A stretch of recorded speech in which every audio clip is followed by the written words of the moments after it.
सो जो ट्रेनिंग है वो मैन्युफैक्चरिंग की है, आज हमारा प्रोडक्शन की पूरी ट्रेनिंग है। तो टिक मैनेजमेंट के अंदर मैं आता हूँ। एंड मैन्युफैक्चरिंग हमारे सिस्टम के अंदर टिक सॉफ्टवेयर के अंदर 2 टाइप से आप कर सकते हो, make to stock and make to order.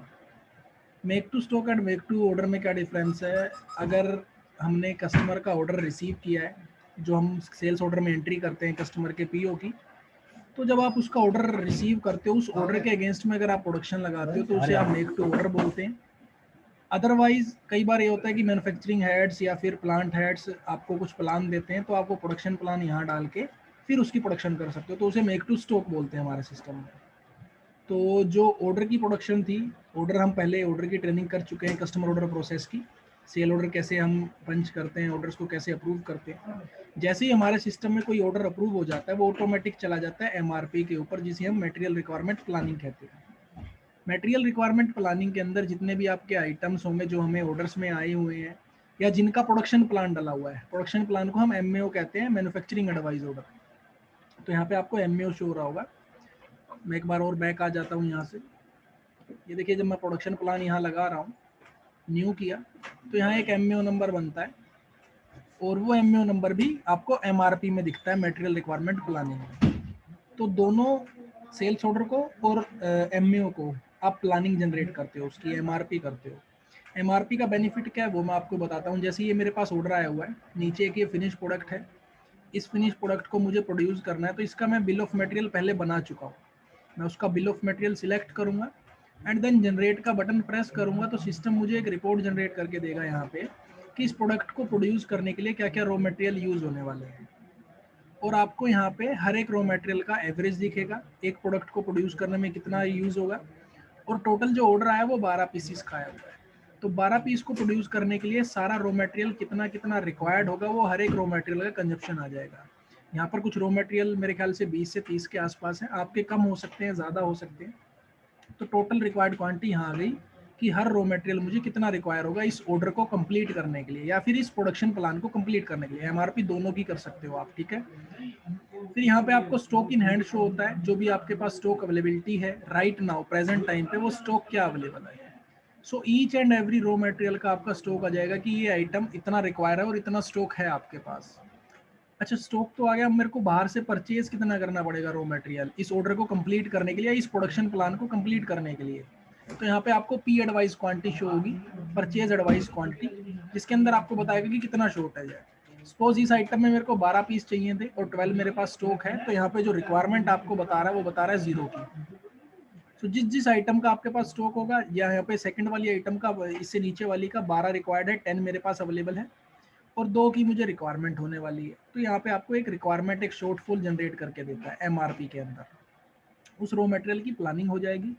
फिर सबसे नीचे आपको मेक इंडेंट का बटन दिखता है, आप यहाँ से सिलेक्ट करोगे सभी आइटमों को, अपना डिपार्टमेंट एंटर करेंगे जो डिपार्टमेंट प्लानिंग कर रहा है, देन सबसे नीचे मेक इंडेंट का बटन है, मेक इंडेंट का बटन प्रेस करेंगे। जैसे ही आप इंडेंट नंबर का बटन प्रेस करेंगे, ऑटोमेटिक सिस्टम एक इंडेंट नंबर, एक रिक्वेस्ट नंबर जनरेट कर देगा कि ये रॉ मटेरियल शॉर्ट है, इनको परचेज कर लीजिए। ठीक है, एक गया हुआ है, तो यहाँ मेरा एक इंडेंट नंबर जनरेट हुआ और वो इंडेंट नंबर जनरेट होने के बाद जाएगा परचेज टीम को।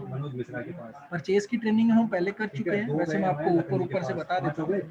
सो जो इंडेंट बना था वो इंडेंट जाएगा अप्रूवल पे सबसे पहले, इंडेंट अप्रूवल में जाने के बाद वो इंडेंट अप्रूवल यहाँ शो होगा आपको। आप उस इंडेंट के अप्रूवल पे क्लिक करेंगे एंड जो भी आइटम शॉर्ट पड़ रही थी वो यहाँ पे इंडेंट में आ गई, रिक्वेस्ट में आ गई। वो उनके पास पुरानी वाली गई है, उस रिक्वेस्ट का अप्रूवल जो पर्सन देता है वो यहाँ पे हम वो काम कर रहे हैं अभी अप्रूवल का। इंडेंट अप्रूव हो गया, अप्रूव होने के बाद इंडेंट का पीओ बनता है जो हम परचेज की ट्रेनिंग पहले कर चुके हैं। पीओ में वो इंडेंट सारे पेंडिंग आ जाएंगे परचेज ऑर्डर में, जब आप यहाँ इंडेंट नंबर में F1 प्रेस करेंगे तो जितने भी इंडेंट पेंडिंग होंगे वो सब यहाँ आपको शो हो जाएंगे। 21 और 23 थे मेरे, तो देखिए 23 आ गया। फिर ऑटोमेटिक ऑर्डर क्वांटिटी फिल हो जाएगी, सारी चीजें फिल हो जाएंगी आपकी। पीओ आप अपने सप्लायर को दोगे, सप्लायर को सेंड कर सकते हो मेल से। पीओ देने के बाद पीओ का अप्रूवल है एंड देन उसकी रिसीविंग है, जो हम ट्रेनिंग पहले प्रीवियस कर चुके हैं। सो परचेज करने के बाद एमआरपी हमें ये बताती है कि हमारे पास क्या रॉ मटेरियल शॉर्ट है और क्या अवेलेबल है, तो आप उसकी प्लानिंग चेक कर सकते हो। अब मैं ये सपोज कर रहा हूँ कि मटेरियल मेरे पास आ गया है, या फिर सेकंड केस ये सपोज कर रहा हूँ कि मटेरियल मेरे पास रखा हुआ है, मेरे को प्रोडक्शन स्टार्ट करना है। तो प्रोडक्शन स्टार्ट करने के लिए सबसे पहले हमारे सिस्टम में एक जॉब रूट कार्ड पंच किया जाता है। यहाँ पे देखिए आपको दोनों एंट्री दिख रही होंगी, make to stock, make to order. अब मैंने एक प्रोडक्शन प्लान डाला था, एक कस्टमर का ऑर्डर डाला था, तो जब मैं जॉब रूट कार्ड बनाता हूँ तो यहाँ पे आपको एसओपी और एमओ नंबर का एक कॉलम दिखता है। यहाँ पे आप F1 प्रेस करोगे तो जितने भी कस्टमर के ऑर्डर पेंडिंग है या जितने भी प्रोडक्शन प्लान पेंडिंग है, जिनकी प्रोडक्शंस नहीं हुई है, वो यहाँ पे आपको शो होते हैं। आप सर्चिंग कर सकते हो आइटम के नाम से, ऑर्डर नंबर से। सपोज मुझे ये आइटम बनाना है, तो मैं यहाँ पे वो आइटम सिलेक्ट करूंगा। आइटम सिलेक्ट करने के बाद यहाँ पे आइटम आ गया, कितनी क्वांटिटी में बनाना वो क्वांटिटी आ गई। और यहाँ बिल ऑफ मटेरियल जो हमने बनाया था उसकी स्टेजेस भी आ जाती हैं। अगर स्टेजेस नहीं डाली होगी तो मैनुअली डालनी पड़ती है। बिल ऑफ मटेरियल में अगर डाल देते हो तो ऑटोमेटिक आ जाती है। अब मैं यहाँ पे प्रोडक्शन की स्टेजेस लगा देता हूँ। पहले यहाँ प्रोडक्शन होगी, फिर यहाँ होगी, फिर इसकी पैकिंग हो जाएगी। तो ये स्टेजेस ऑटोमेटिक आ जाएंगी बूम में, अगर आपने बिल ऑफ मटेरियल में डाली होंगी। मैंने नहीं डाली हुई थी तो मेरे को मैनुअली सिलेक्ट करनी पड़ी यहाँ। ये प्रोडक्शन मेरी यहाँ पे डल गई, एंटर हो गई। अब इस प्रोडक्शन के अगेंस्ट में मुझे रॉ मटेरियल का रिक्वायरमेंट होगा। तो रॉ मटेरियल का जो रिक्वायरमेंट होगा, सबसे नीचे मैं डिमांड का बटन प्रेस करूंगा। आपको नीचे 4 बटन दिखेंगे लेफ्ट हैंड साइड में। तो सबसे पहले आप डिमांड करोगे। जैसे ही आप डिमांड पे क्लिक करोगे, यहाँ राइट हैंड साइड में आपको बोम नंबर दिखता है। F1 करते ही वो बोम आ जाएगा। बोम को सिलेक्ट करोगे तो आपको बताएगा कि इस आइटम को प्रोड्यूस करने के लिए कितने रॉ मटेरियल रिक्वायर्ड होने वाले हैं, स्टॉक क्या अवेलेबल है और कितने का डिमांड जाएगा आपका। तो डिमांड मटेरियल स्लिप आपकी एक रिक्वेस्ट जनरेट करती है कि ये रॉ मटेरियल की रिक्वायरमेंट होने वाली है, मुझे ये रॉ मटेरियल स्टोर से इशू करके दीजिए। आप डिमांड का प्रिंट निकालना चाहते हो तो डिमांड का प्रिंट निकल आएगा। क्या क्या प्रोडक्ट हम बना रहे हैं, कितनी क्वांटिटी में बनाना और क्या क्या रॉ मटेरियल लगेगा, वो डिमांड का प्रिंट ऐसे जनरेट हो जाएगा आपका। डिमांड जनरेट होने के बाद जैसे यहाँ पे 16 नंबर डिमांड बनी है, लेफ्ट हैंड साइड में ऊपर 16 नंबर है, तो उस डिमांड के अगेंस्ट में स्टोर टीम इशू करेगी आपको रॉ मटेरियल। तो मैं मैन्युफैक्चरिंग को क्लोज करता हूँ और इन्वेंट्री में आता हूँ। सो इन्वेंट्री में एक फॉर्म है issue slip material. Issue slip material में आप जाओगे, न्यू का बटन प्रेस करेंगे एंड जितनी भी डिमांड्स पेंडिंग होंगी F1 करते ही वो डिमांड्स आ जाएंगी यहाँ पे। और डिमांड नंबर जैसे ही आप पिक करोगे, ऑटोमेटिक आपको बताएगा कि क्या क्या रॉ मटेरियल्स आपको स्टोर से इशू करनी है। स्टोर टीम के लिए इशू स्लिप का फॉर्म है। इशू स्लिप में फिर आपको यहाँ पे स्टॉक अवेलेबिलिटी पता चल जाएगी और कितना डिमांड आया वो पता चल जाएगा। जो आपकी बैलेंस क्वांटिटी वो इधर आएगी और इशू क्वांटिटी आप यहाँ एंटर करोगे। तो यहाँ मैं जैसे इस आइटम का स्टॉक है, मैं यही इशू कर देता हूँ। तो यहाँ से मटेरियल इशू होकर सेव करोगे, जैसे ही ऑटोमेटिक आपका स्टॉक लेस हो जाएगा इन्वेंट्री से और आपका स्टॉक चला जाएगा प्रोडक्शन फ्लोर पे। ये सब रजिस्टर्स भी आप चेक कर सकते हो राइट हैंड साइड में मैन्युफैक्चरिंग के। ये कुछ रिपोर्ट्स हैं। फर्स्ट रिपोर्ट है मेरी जॉब रूट कार्ड, जो मैंने जॉब रूट कार्ड लगाया था प्रोडक्शन का। सो उसमें कितनी प्रोडक्शंस हो चुकी हैं, कितनी पेंडिंग चल रही हैं, किस ऑर्डर के अगेंस्ट में वो प्रोडक्शन है, किस आइटम का प्रोडक्शन है, कितनी क्वांटिटी में हुआ, कितना रिजेक्शन है और उस प्रोडक्शन का स्टेटस क्या है, अभी वो प्रोडक्शन कंप्लीट है, अनकम्प्लीटेड है। तो वो सब चीज़ें आपको यहाँ दिखती हैं। मेक टू ऑर्डर है, मेक टू स्टॉक है। रिपोर्ट को PDF एक्सेल में आप डाउनलोड कर सकते हो। ये हुआ जॉब रूट कार्ड। फिर है WIP रजिस्टर।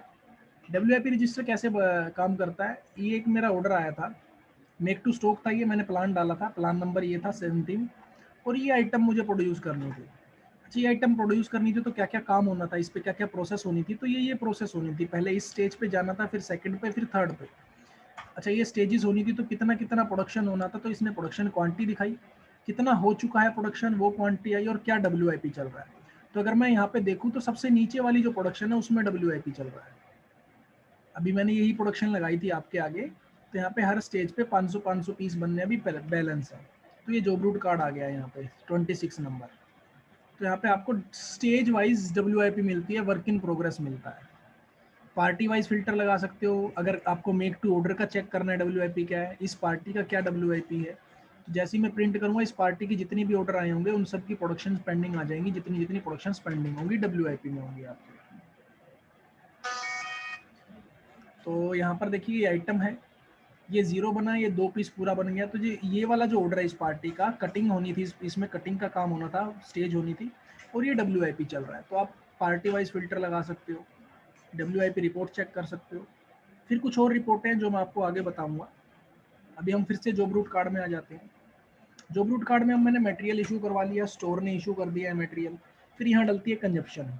सबसे नीचे लेफ्ट हैंड साइड में कंजप्शन का फॉर्म है। कंजप्शन पे आप जैसे ही क्लिक करोगे यहाँ पे, तो यहाँ आपसे इशू स्लिप नंबर पूछेगा। ये इधर इशू स्लिप नंबर में F1 करोगे, इशू स्लिप नंबर एंटर करोगे। और ये आपको बता देगा जो जो आइटम आपने इशू करे हैं, स्टोर नहीं इशू करें, और यहाँ पे कंजप्शन फील कर देगा सभी का ऑटोमेटिकली। अगर कम कंजप्शन हुआ है, ज़्यादा हुआ है तो दोबारा से इशू करवाएंगे, कम हुआ है तो कम कर देंगे, अगर कुछ वेस्टेज आ रही है तो वेस्टेज डाल देंगे। देन एंट्री को सेव कर देंगे तो आपकी एंट्री यहाँ पे सेव हो जाएगी, आपका मटेरियल कंज्यूम हो जाएगा, कंजप्शन का वाउचर सेव हो जाएगा। कंजप्शन डलने के बाद आपका डलता है हमारे सिस्टम में डेली प्रोडक्शन एंट्री, जो आपको नीचे सेकंड नंबर पे बटन शो हो रहा है। तो डेली प्रोडक्शन एंट्री में क्या करना पड़ता है, डेली प्रोडक्शन एंट्री में आप क्लिक करोगे जैसे ही, तो ये आपसे प्रोसेस का नाम पूछेगा, स्टेज का नाम, कि किस स्टेज पे प्रोडक्शन हुई है। तो मैं यहाँ F1 करूँगा तो सारी स्टेजेस आ जाएंगी। अभी क्यों नहीं आ रही, क्योंकि एक ही स्टेज थी, मैंने वो प्रोडक्शन डाल दिया पहले। स्टेज आ जाएगी, स्टेज आने के बाद कितना प्रोडक्शन हुआ वो प्रोडक्शन डालोगे, किस ऑपरेटर ने उस प्रोडक्शन को किया उस ऑपरेटर का नाम यहाँ पे डाल सकते हो। ऑपरेटर के बाद किस मशीन का यूज़ हुआ उस प्रोडक्शन करने के लिए, वो मशीन का नाम डाल सकते हो। उसका आउट टाइम क्या है उस स्टेज से, वो आउट टाइम डाल दोगे यहाँ पे। वैसे कंप्यूटर में जो भी आपका टाइम होगा उस टाइम पे वो ऑटोमेटिक वही टाइम लेता है। यहाँ पे आप वो आउट टाइम डाल दोगे। एंट्री को जैसे ही सेव करोगे वो नेक्स्ट स्टेज पे चला जाएगा। इट मीन्स अगर इसमें मिक्सिंग के बाद पैकिंग होना था या कटिंग होना था, वो नेक्स्ट स्टेज पे कटिंग पे चला जाएगा आपका। जैसे मैं डेली प्रोडक्शन लगाऊं अभी यहाँ पे कंप्लीट कर चुका हूँ, इसलिए वो आ नहीं रही। तो यहाँ पे आपकी वो स्टेज पे प्रोडक्शन हो जाएगी और वो नेक्स्ट स्टेज पे मूव हो जाएगी। और जैसे ही आप ये प्रोडक्शन करोगे नेक्स्ट स्टेज पे, फिर आप एंट्री डालोगे उसकी। जैसे ही ये देखिए ये 1 2 3, तो मैंने फर्स्ट स्टेज पे प्रोडक्शन लगाई 9:53 पे, सेकंड स्टेज पे 2 o'clock के आसपास, और थर्ड स्टेज पे 4 o'clock के आसपास। कितना कितना प्रोडक्शन हुआ हर स्टेज पे, वही एंट्री मैंने मेरी पास होती रही, मूव होती रही। मशीन 2 पे प्रोडक्शन हुई, इस ऑपरेटर ने प्रोडक्शन करी, इस मशीन का यूज हुआ, ये सब डेटा डाला। तो यहाँ देखिए राइट हैंड साइड में मूव टू प्रोसेस है, तो ऑटोमेटिक वो थर्ड स्टेज पे चला गया। नहीं कहीं नहीं बनेंगे, यहाँ पे प्रोसेस है और इसी के साथ में थर्ड स्टेज है, सो ऑटोमेटिक नेक्स्ट स्टेज पे वो जाता रहेगा। फिर थर्ड स्टेज पे मैंने प्रोडक्शन लगाई, तो यहाँ मैंने इस ऑपरेटर को लिया, इस मशीन का यूज किया, इतना प्रोडक्शन हुआ, वो सब डिटेल डाल। और जैसे ये प्रोडक्शन सेव होगी, यहाँ पे कंप्लीट का बटन है, जब तीनों प्रोसेस हो जाएंगी आपको कंप्लीट का बटन प्रेस करने देगा सिस्टम, और आप सेव करोगे तो आपकी प्रोडक्शन कंप्लीट हो जाएगी हमारे सिस्टम से। प्रोडक्शन कंप्लीट होने के बाद